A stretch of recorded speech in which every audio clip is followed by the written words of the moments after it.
देश में चोरी चकारी के किस्से तो आपने बहुत सुने होंगे, पर आज जिस कहानी की शुरुआत हम कर रहे हैं वो सिर्फ घोटाला नहीं, पूरी एक सियासी फिल्म है।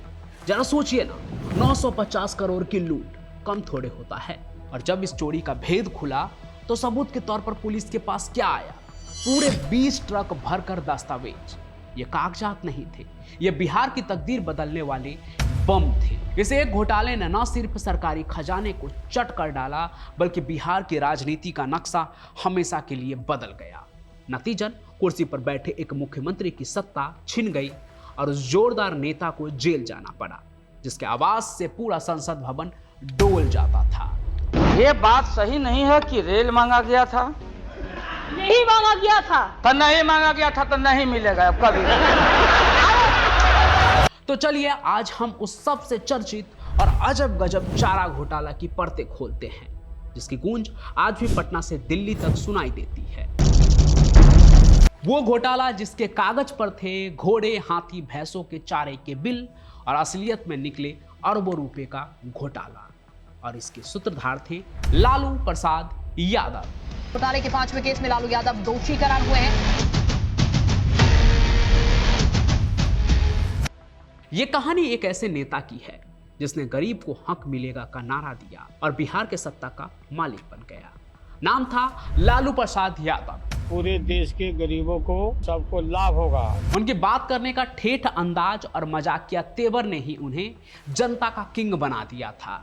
पटना में गंगा किनारे वाली मुख्यमंत्री लालू यादव की आलीशान कोठी उस वक्त सिर्फ पावर का सेंटर नहीं थी, बल्कि एक ऐसी ताकत का निशान भी था जिसने सदियों पुरानी ऊंची नीच की व्यवस्था को जड़ से हिला दिया था। लेकिन पर्दे के पीछे की कहानी कुछ और थी। जैसे हर बड़े हीरो की कहानी में एक विलेन होता है ना, वैसे ही सत्ता के इस जगमग के पीछे अंधेरी गलियों का एक समांतरण सरकार चल रही थी। एक ऐसी सरकार जिसका हिसाब किताब सिर्फ हवा में था और जिसका सारा पैसा सरकारी खजाने से सीधा निकलकर कुछ चोरों की जेबों में जा रहा था। कहानी की शुरुआत 1990 के शुरुआती सालों से होती है, जब धीरे धीरे 950 करोड़ रुपए से भी बड़ा महा घोटाला अपना जाल बुन रहा था। इस चोरी के किस्से का सबसे ज्यादा दिमाग घुमा देने वाला हिस्सा क्या था जानते हैं? इसका शिकार पशुपालन विभाग बना, मतलब गाय भैंसों का विभाग। अब आप सोच रहे होंगे इसमें क्या ही चोरी होगी, ज्यादा से ज्यादा 1-2 बोरी चारा। लेकिन भाई साहब, इस सीधे सादे विभाग के नाम पर जो धांधली हुई थी ना, वो भी उस समय वो किसी बड़े हॉलीवुड क्राइम थ्रिलर से कम नहीं थी। ये कोई छोटी मोटी चोर उचक्कागिरी नहीं थी, ये एक पक्का इरादा सालों से चला आ रहा और पूरा सिस्टम था, जिसमें बड़े आईएएस अफसर, सप्लाई करने वाले ठेकेदार और ऊपर के नेता सब एक ही थाली के चट्टे बट्टे थे। पर बात करते हैं कि ये चोरी करते कैसे थे। तो देखिए, पशुपालन विभाग के बड़े अफसरों ने एक ऐसा हवा महल तैयार कर दिया था जो सिर्फ झूठ और मक्कारी पर टिका हुआ था, उसका कोई आधार नहीं था। नंबर 1, फर्जी कंपनियां, नकली बिल। इस खेल की पहली चाल थी सैकड़ों नाम की कंपनियां। ये कंपनियां असल में थी ही नहीं, इनका कोई ऑफिस नहीं, कोई काम धंधा नहीं। इन नकली कंपनियों ने गायों के चारे, दवाइयों और औजारों की सप्लाई के लिए रेट को 10 गुना बढ़ाकर एकदम झूठे बिल बनाने शुरू कर दिए और बिलों में दिखाते थे कि ये सारा माल बिहार के दूर दराज के जिलों चाईबासा, दुमका, देवघर में भेजा गया है। मतलब तब बिहार और झारखंड एक ही था, इसलिए आपको झारखंड के भी कुछ शहर के नाम इसमें दिख रहे हैं। नंबर 2, 900 किलो चारा और 1 स्कूटर। मतलब ये तो घोटाले की कॉमेडी है। सबसे ज्यादा मजाक इसी बात में छुपा है। बिलों में चारे और दवाइयों की इतनी भारी मात्रा दिखाई जाती है कि अगर सच में माल आता तो बिहार की सड़कें जाम हो जाती। लेकिन जब इस सामान को लाने ले जाने का हिसाब मांगा गया तो बिल पढ़कर हंसी ही नहीं रुकी। 900 किलो चारा और टनों सीमेंट किस पर ढोया गया पता है? सिर्फ 1 स्कूटर पर। बिल में दिखाया गया कि एक स्कूटर ने ही एक दिन में पटना से 300 किलोमीटर दूर चाईबासा तक इतना सारा सामान पहुंचा दिया। कुछ बिलों में तो ऐसा सामान खरीदा गया जिसे सुनकर दिमाग घूम जाए।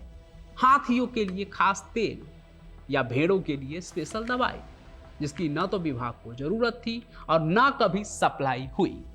नंबर 3, माल जीरो पैसा पूरा। मतलब कि माल नहीं आया पर पैसा पहले ही ले लो। घोटाले को तेजी से लूटने के लिए अफसरों ने एक ऐसी स्मार्ट चाल चली, उसमें था क्या कि ठेकेदारों को माल दिए बिना ही सारा पैसा एडवांस में दे दिया गया। पर नियम कहता है कि पैसा माल आने के बाद मिलेगा। पर इस गिरोह ने नियम कानून को जूते की नोक पर रखा और करोड़ों रुपए फटाफट निकाल लिए। ये पैसा फिर एक फिक्स रूट से अफसरों, सप्लायरों और सीधे बड़े नेताओं तक पहुंचाया जाता था। इस पूरे गोरख धंधे को चलाने वाला एक बड़ा चेहरा था, डॉक्टर SV सिन्हा, जिसे लोग इस चक्रव्यूह का मास्टरमाइंड कहते थे। जिसे लगा था कि ये चोरी कभी नहीं पकड़ी जाएगी, लेकिन हर चोरी की कहानी में एक दिन ऐसा आता है जब भेद खुलता है। इस कहानी में वो साल था 1996। हालांकि पहले भी चोरी की भनक लगी थी, जैसा कि 1990 में ऑडिट करने वाले बड़े अफसर ने बताया था, लेकिन बड़े नेताओं ने हर बार मामले को दबा दिया, ठंडे बस्ते में डाल दिया। लेकिन जनवरी 1996 में कहानी ने सबसे बड़ा मोड़ लिया। पटना और रांची के टैक्स डिपार्टमेंट के कुछ सप्लाई करने वाले ठेकेदारों के ठिकानों पर रेड मारी। इस रेड में जो हाथ लगा वो पूरे देश को हिलाकर रख देने वाला था। छापेमारी के दौरान अफसरों को वहां मिले पूरे 20 ट्रक, और इन ट्रकों में क्या था? सिर्फ कागजात। ये सिर्फ बिल नहीं थे, ये एक पूरे संगठित अपराध के पक्के सबूत थे। इस 20 ट्रकों के कागजात ने साबित कर दिया कि पिछले कई सालों से सरकारी खजाने से अरबों रुपए की डकैती हो रही थी। फिर इसके बाद जो हुआ, आइए एकदम सिलसिलेवार तरीके से आपको बताते हैं। चाईबासा के सरकारी खजाने में एक मामूली सी जांच चल रही थी। यहीं पर अफसरों ने देखा कि पशुपालन विभाग के नाम पर कुछ बेहिसाब तरीके से पैसा निकाला जा रहा है। बिलों की रकम इतनी बड़ी थी कि आंखों पर विश्वास नहीं हो रहा था। जब उन्होंने पेमेंट रोकने की कोशिश की तो उन पर ऊपर से बहुत ज्यादा प्रेशर पड़ा। ये बात मीडिया में आग की तरह फैल गई। आगे ये मामला इतना गंभीर हो चुका था कि अब इसे छोटे पुलिस वालों से नहीं संभलना था। 11 मार्च 1996 को पटना हाईकोर्ट ने खुद ही इस मामले को देखते हुए इसे CBI के हवाले करने का तगड़ा आदेश दिया। हाईकोर्ट ने यह भी साफ कर दिया कि जांच सीधे कोर्ट की देखरेख में होगी। यह ऑर्डर बड़े नेताओं के खेमे में तहलका मचाने वाला था, क्योंकि अब मुख्यमंत्री की ताकत जांच को गायब नहीं कर सकती थी। खैर, CBI की जांच शुरू हुई। टीम को लीड कर रहे थे UN बिस्वास जैसे तेज तर्रार अफसर, जिन्होंने किसी भी राजनीतिक धौंस के आगे घुटने टेकने से साफ मना कर दिया। जांच जैसे जैसे आगे बढ़ी, कई बड़े अफसरों और ठेकेदारों ने डर के मारे सरकारी गवाह बनना मंजूर कर लिया। उनके बयानों ने सीधे मुख्यमंत्री की कोठी की तरफ उंगली उठा दी, क्योंकि CBI को कई सबूत मिले। पैसा निकालने के लिए सारे सरकारी नियम कानूनों की धज्जियां उड़ा दी गई थी। कई अफसरों ने ऊपर के बॉस को खुश करने के लिए मोटी मोटी रकम रिश्वत में देने की बात मान ली। लालू यादव के खास लोगों की दौलत अचानक से पता नहीं कहां से बढ़ गई थी। राजनीति में खलबली मची हुई थी। इधर लालू यादव ने इस पूरे मामले को गरीबों के नेता को फंसाने की साजिश और दिल्ली की बदमाशी बता दिया।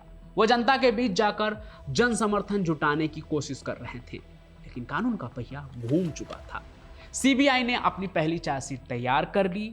जब CBI ने लालू प्रसाद यादव के खिलाफ चार्जशीट दाखिल करने की पूरी तैयारी कर ली और उनकी गिरफ्तारी पक्की हो गई, तब बिहार की राजनीति में वो ऐतिहासिक दिन आया कि एक मुख्यमंत्री पर सीधे चोरी का इल्जाम था। उनका पद पर बने रहना अब बिल्कुल नामुमकिन था। 25 जुलाई 1997 को लालू प्रसाद यादव ने बिहार के मुख्यमंत्री पद से इस्तीफा ठोक दिया।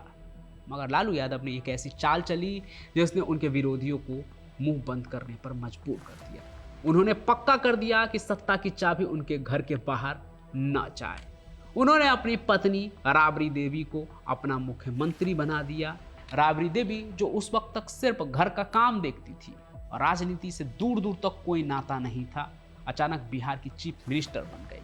यह दाव राजनीति का सबसे बड़ा झोल माना गया। बाहर वाले इसे बलिदान कह रहे थे, लेकिन असल में ये ताकत को घर के अंदर रखने की सबसे बड़ा धांसू तरीका था। इसके तुरंत बाद लालू यादव ने अपनी पुरानी पार्टी से किनारा करके राष्ट्रीय जनता दल यानी कि राजद RJD नाम की एक पार्टी बना ली, ताकि वो इस घोटाले की कानूनी लड़ाई को अलग से लड़ सके। कुल मिलाकर ये घोटाला इतना जबरदस्त था कि इसे एक केस नहीं बल्कि कई अलग अलग मामलों में बांटा गया। जो चाईबासा, देवघर, दुमका, डोरंडा के खजानों से पैसे निकालने पर आधारित थे। आगे ये मुकदमा सालों साल चलता रहा।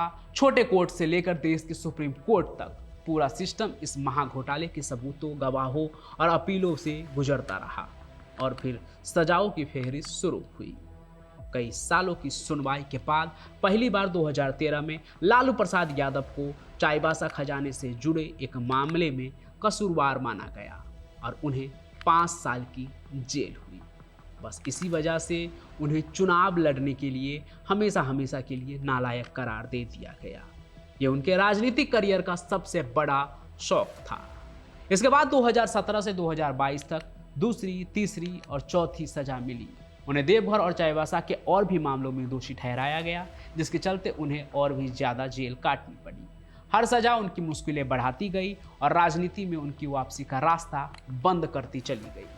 फिर आखिरकार 2022 में डोरंडा खजाने, जहां सबसे बड़ी रकम निकाली गई थी, उससे जुड़े मामले में भी उन्हें कसूरवार माना गया और 5 साल की जेल हुई। इस एक केस में ही करीब 139 करोड़ रुपए की चोरी हुई थी। लालू यादव को इन सजाओं के चलते बार बार जेल जाना पड़ा। उनकी तबीयत खराब होती गई और जमानत के लिए उन्हें कोर्ट में पूरी महाभारत लड़नी पड़ी। देखिए, चारा घोटाला सिर्फ 950 करोड़ रुपए की साधारण चोरी नहीं थी। ये बिहार राज्य की तरक्की को रोकने का जुर्म था। जिस वक्त ये लूट हुई, बिहार देश के सबसे पिछड़े राज्यों में आता था।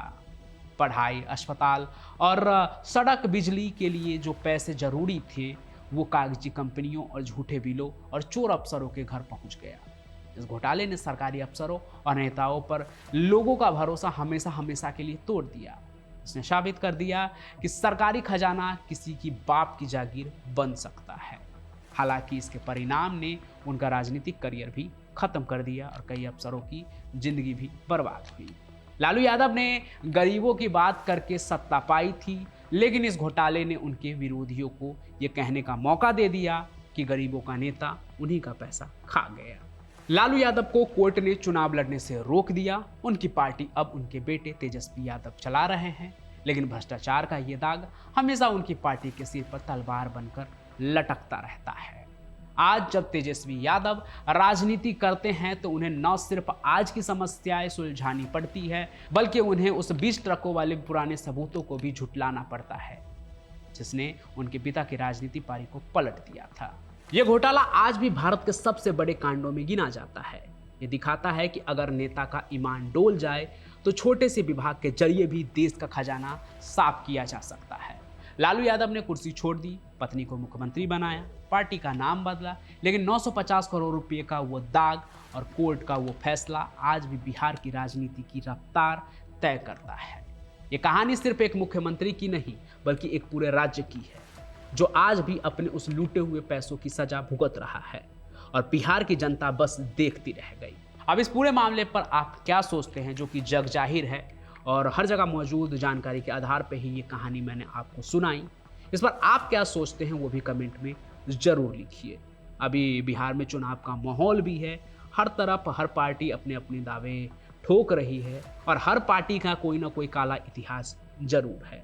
सम्राट चौधरी पर भी आरोप लगे, नीतीश कुमार के भी पुराने केस के बारे में बातचीत चल रही है और आरजेडी के भी कई केसेज के बारे में बात चल रही है।